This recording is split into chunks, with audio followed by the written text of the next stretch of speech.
Hello बच्चों, कैसे हैं आप सब? आई होप बहुत अच्छे होंगे। मैं हूं आपका अपना अमित तिवारी और स्वागत है आपका अपने यूट्यूब चैनल अशोका बायोलॉजी पे। जैसा कि आप जानते हैं कि हम लोग एनसीईआरटी मंथन सीरीज पे काम कर रहे हैं, जिसमें हम डीबीपी के क्वेश्चंस लगवाते हैं और डिफरेंट डिफरेंट टाइप्स के क्वेश्चंस होते हैं जो मैं कई बार आपको बता चुका हूँ। चैप्टर है आपका sexual production in foreign plant और अब तक हम 6 वीडियोस रिकॉर्ड कर चुके हैं। ये इस चैप्टर का लास्ट वीडियो है और लास्ट टॉपिक भी है और टॉपिक इसमें इंक्लूड किया गया है एपोमेक्सिस एंड पॉलीएम्ब्रियोनी। आप एनसीईआरटी से एक बार इसको पढ़ लीजिए, उसके बाद इन क्वेश्चंस को लगाइए, फिर उसके बाद दोबारा पढ़िए, आपको बहुत फायदा होगा। आपका बिल्कुल समय गंवाए बिना सीधे क्वेश्चन पे चलते हैं। The question number 1, apomixis is, apomixis क्या है? तो इट इज 3 पॉइंट्स दिए हैं, इनमें से एपोमेक्सिस क्या है और क्या नहीं है देखते हैं। तो production of seed without fertilisation, ये बात बिल्कुल ठीक है कि जब प्लांट्स सीड का फॉर्मेशन करता है बिना फर्टिलाइजेशन के, तो आप इसे एपोमिक्सिस कहते हैं, ठीक बात है। Production of fruits without fertilisation, sir ये गलत बात है। फ्रूट के फॉर्मेशन को आप क्या बोलते हो? And that is called parthenocarpy, याद रखिएगा। तो ये आपका गलत हो जाएगा। And third, A form of asexual reproduction that mimics sexual reproduction, ये बात बिल्कुल ठीक है। जो एपोमिक्सिस है, इसमें चूंकि फर्टिलाइजेशन हो नहीं रहा है और सीड बन रहा है, ये सेक्सुअल प्रोडक्शन की तर्ज पे हो रहा है। चूंकि ये सेक्सुअल प्रोडक्शन है, क्योंकि यहाँ फर्टिलाइजेशन नहीं हो रहा है। याद रखिएगा, जो सीड बनेगा वो जेनेटिकली सिमिलर ही होगा, कोई चेंज किसी प्रकार का नहीं आने वाला। तो ये बात भी आपकी ठीक है। तो first and third are correct और ऑप्शन इसमें देख लेते हैं। फोर्थ आंसर है, याद रखिएगा, यहाँ पे फोर्थ आंसर हो जाएगा। 1 and 3 are correct. Question number second, identify the incorrect statement. यहाँ पे इनकरेक्ट छांटना है। Apomixis is seed production without fertilisation, अभी हम लोगों ने कहा। Apomixis is a form of asexual production that mimics sexual production, ये बात भी हमने अभी कही और ये बात ठीक है। Polyembryony is seen in many citrus and mango variety, मतलब सिट्रस और मैंगो की कई वैरायटी में पॉलीएम्ब्रियोनी देखी गई है। तो ये भी अपने आप में एक सवाल है कि पॉलीएम्ब्रियोनी कहां देखने को मिलती है? तो सिट्रस में एंड मैंगो में। एक बात याद रखिएगा, polyembryony is the common character of gymnosperm. Actual में वहां पे आर्चिगोनिया की संख्या कई होती है, इसलिए याद रखिएगा, जो मेल गैमीट है वो जाकर के आर्चिगोनिया के पास पहुंचता है, कई आर्चिगोनिया के पास पहुंच जाता है, तो पॉलीएम्ब्रियोनी वहां हो जाती है। ये जिम्नोस्पर्म कैरेक्टर है, but it present in some angiosperm as well, and that is citrus and mango. तो ये बात भी ठीक है। Fourth, apomixis and hybrid variety makes the hybrid useless, जी नहीं। अगर एपोमिक्टिक सीड हाइब्रिड्स वैरायटी के बन जाएं, यानी अगर एपोमिक्टिक जीन को हाइब्रिड्स में इनकॉर्पोरेट किया जाए, प्लांट्स में इनकॉर्पोरेट किया जाए और हाइब्रिड सीड बन जाए, तो वो बहुत यूजफुल होगा, यूजलेस नहीं होगा। और इस दिशा में एक्टिव रिसर्च साइंटिस्ट की चल रही है। तो ये आपका इनकरेक्ट हो जाएगा और इसमें इनकरेक्ट ही आपसे पूछ रहे हैं। तो again answer under the fourth, apomixis in hybrid variety makes the hybrid useless, नहीं, यूजफुल फॉर द फार्मर्स, कि उनको हर साल खरीदना नहीं पड़ेगा। क्योंकि जब सेम हाइब्रिड बीट को दोबारा, हाइब्रिड वैरायटी को दोबारा किसान बोता है, तो उस केस में क्या होता है कि जो प्रोडक्टिविटी है वो हर जनरेशन में थोड़ा थोड़ा घट जाती है। ठीक है। Third question, what does polyembryony refers to? Polyembryony का क्या मतलब है? तो बेसिक सी बात है कि मोर देन वन एम्ब्रियो की बात करेंगे। तो formation of a single embryo, देखिए जिसमें जिसमें सिंगल एम्ब्रियो की बात कर रहे हैं, ये पॉइंट तो होगा ही नहीं, क्योंकि नाम से ही पता चल रहा है, पॉली मतलब ढेर सारे और एम्ब्रियोनी मतलब embryo. Development of multiple embryo from single fertilised egg. Citrus में अभी हमने आपसे कहा भी, भाई इतना सिंगल फर्टिलाइज का तो एक बनेगा ही, बाकी जो सराउंडिंग्स में कभी न्यूसेलस से या कभी इंटीग्मेंट से या सोमैटिक सेल से मोटा मोटा कह दे तो सब आ जाएगा उसी में, उससे भी मल्टीपल एम्ब्रियो बन जाते हैं और फिर एम्ब्रियो सैक में प्रोट्रूड करते हैं। तो ये बात ठीक लग रही है, काफी कम इंफॉर्मेशन दी है बट ठीक है। फॉर्मेशन ऑफ एन एम्ब्रियो नहीं होगा, फॉर्मेशन ऑफ टू एम्ब्रियो नहीं होगा। तो बहुत ही सेफ सवाल हो गया और इजिली आप इसको कर सकते हैं। बट एक बात याद रखिएगा, polyembryony common in citrus and mango, varieties of some varieties. Question number 4, polyembryony in mango is due to, फिर से वही सवाल।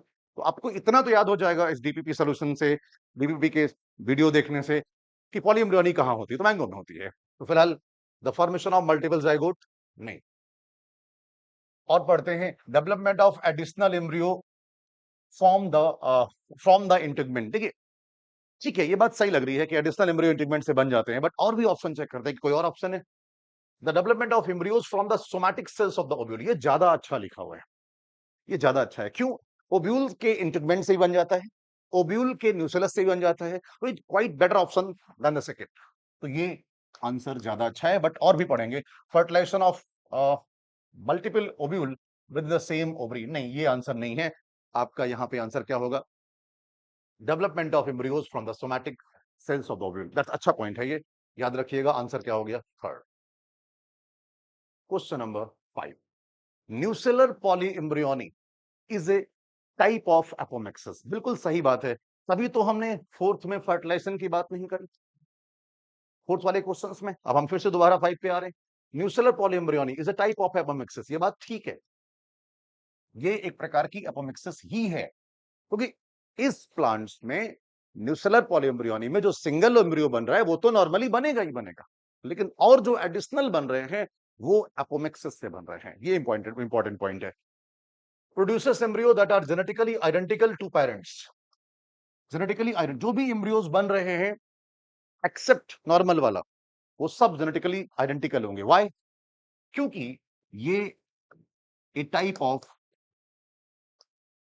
एसेक्सुअल रिप्रोडक्शन शो कर रहे हैं।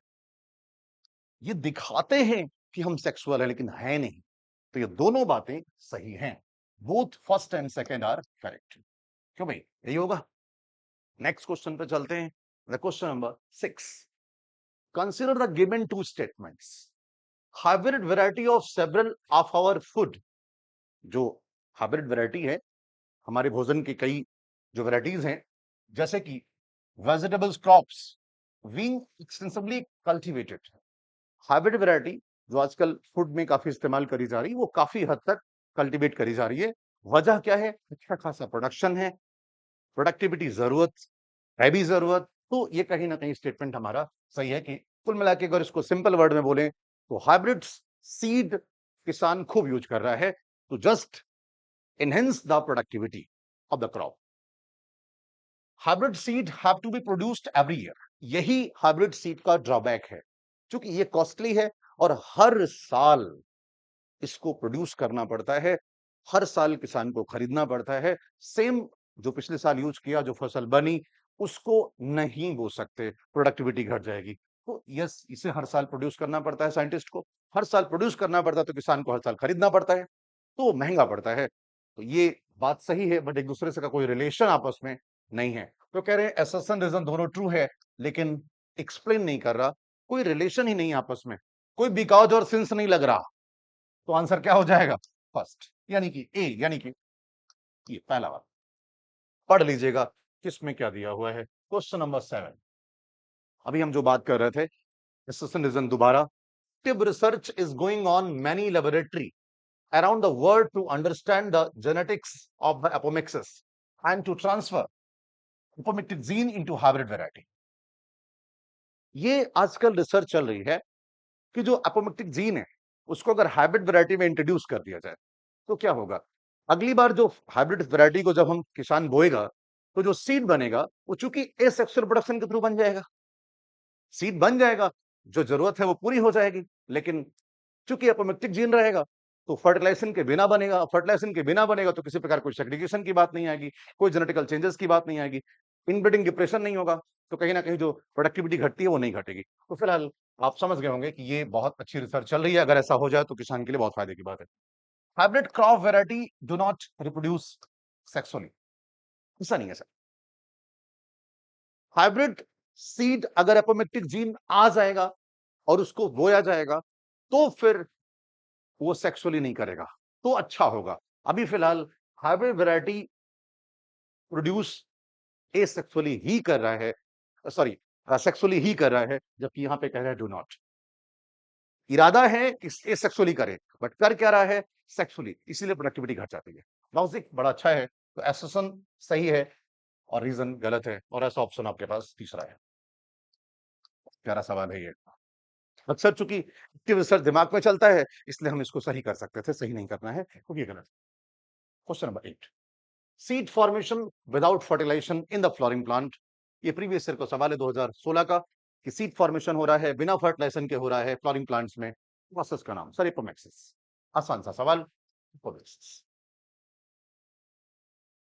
Question number 9, which of the following can be expected, scientist क्या expect कर रहे हैं, फिर से सुनिएगा, कह रहे हैं which of the following can be expected if the scientist succeed in introducing apomictic gene into hybrid variety of the crop. जो रिसर्च आजकल चल रही है, अगर साइंटिस्ट सफल हो गए और अपोमिक्टिक जीन को कहां इंट्रोड्यूस कर दिया, hybrid variety of the crops में, तो क्या होगा, हर साल प्रोड्यूस नहीं करना पड़ेगा, हर साल किसान को खरीदना नहीं पड़ेगा और उसके लिए सस्ता होगा। आइए, polyembryony will be seen each, नहीं सर ये पॉइंट इसका कोई मतलब नहीं है। Seeds of hybrid plant builds longer dormancy, नहीं ये भी नहीं होगा। Farmer can keep on using the seed produced by the hybrids to raise new crop year after year, ये बात ठीक लग रही है। There will be segregation of the desired character only in the progeny, नहीं सर सेग्रीगेशन होगा ही नहीं अगर अपोमिक्टिक जीन इंट्रोड्यूस कर दिया, अभी हमने बोला था पीछे का पॉइंट। क्यों नहीं होगा, क्योंकि सेग्रीगेशन के लिए सेक्सुअल रिप्रोडक्शन जरूरी है। इसका मतलब क्या है फिर, फार्मर रख पाएगा सीड्स को हर साल, हाइब्रिड सीड जो हाइब्रिड सीड बोने के बाद जो प्रोडक्शन होगा क्रॉप का, उसको सीड के फॉर्म में स्टोर कर पाएगा और हर साल उसको बो पाएगा, हर साल खरीदना नहीं पड़ेगा। तो ये कहीं ना कहीं एक अच्छी बात होगी अगर ऐसा हो जाए तो ये तीसरा ऑप्शन होगा, अच्छा पॉइंट है। Question number 10, consider the following statement and choose the correct option. हमने कहा ना था फ्रेंड ऑफ ब्लैंक्स भी हम लेंगे, असर्शन रीजन लेंगे, लिया previous year question, assertion reason, true false, सारा कुछ शामिल करने की कोशिश करते हैं। Type of cell division that takes place in apomixis, आपको मालूम है एपोमिक्सिस में मियोसिस नहीं होती, सिर्फ क्या होता है, माइटोसिस। एक बात, यानी यहां पे रिडक्शनल और मियोसिस ये दो ऑप्शन गए। तेरे is the occurrence of more than one embryo in the seed, seed में एक साथ एक से ज्यादा एम्ब्रियो बन रहे हैं, एक से ज्यादा एम्ब्रियो बन रहे हैं, तो कह रहे हैं कि एम्ब्रियोनी नहीं होगा सर, पार्थिनोजेनेसिस नहीं होगा, फर्टिलाइजेशन नहीं होगा, पॉलीएम्ब्रियोनी होगा। यानी एक साथ एक से ज्यादा एम्ब्रियो बन रहे हैं, तो केस किसका हो, पॉलीएम्ब्रियोनी का। और उससे भी कॉमन बात, पॉलीएम्ब्रियोनी रिपोर्टेड इन, अभी पढ़ाया था सिट्रस में, तो यहां पे आंसर हो जाएगा फोर्थ। ठीक है, अपोमिक्सिस जो प्रोसेस है इसमें माइटोसिस होती है, एक बात। occurrence of more than one embryo is called polyembryony and polyembryony is reported in citrus and mango, क्योंकि यहाँ citrus दिया है इसलिए फोर्थ आंसर।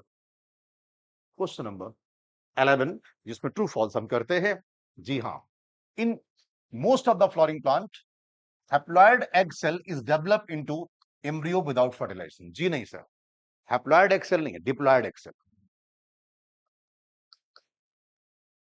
डिप्लॉइड, ठीक है, याद रखिएगा डिप्लॉइड की बात कर रहे हैं, तो ये आपका हो गया फॉल्स। डिटेल एनसीईआरटी में जरूर जाके पढ़िएगा।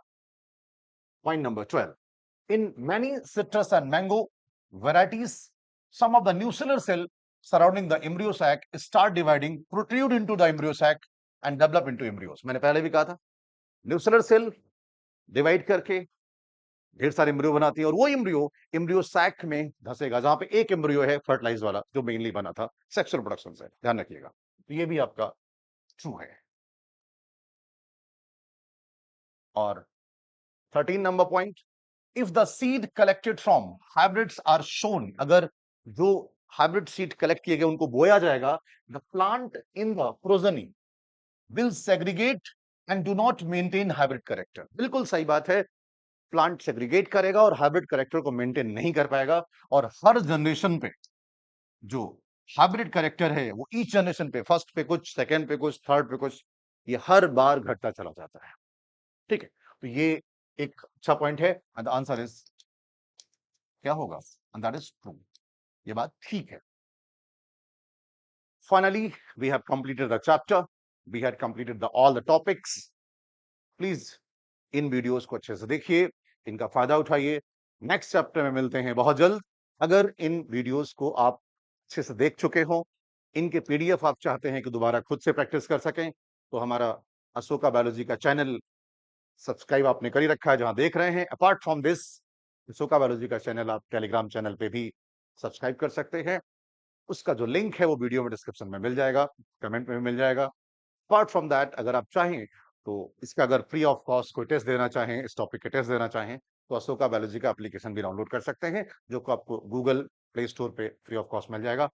हम ये चाहते हैं कि आपकी मैक्सिमम मदद हो, आपकी इस जर्नी में हम आपके साथ हों।